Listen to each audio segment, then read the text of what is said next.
好多人去台灣旅行咧，都中意買電話卡，又或者喺香港買定啲數據卡兩都可以嘅。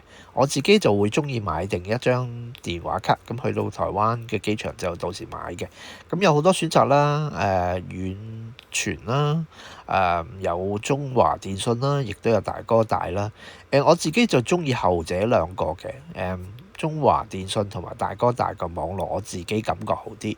雖然我上次個經驗就麻麻地，因為其實而家台灣咧已經有5G 㗎啦，咁之前個經驗就覺得冇乜分別，咁但係似乎今年咧去到咧就4G 真係有啲地方收得好差，咁所以下次可能都會考慮換個5G 嘅電話。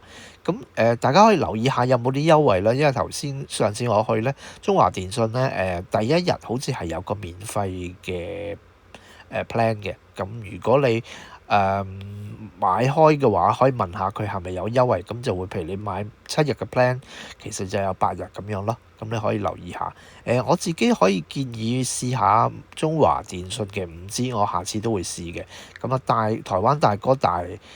我上次就係用咗4G，我又覺得都 OK 嘅。咁當然有啲地方酒店收得唔係咁好啦，或者去到啲僻啲嘅地方啊、九份啊，咁就真係有少少爭啲嘅。咁可以試下5G，我下次可以報告翻俾大家聽，換咗5G之後有冇改善。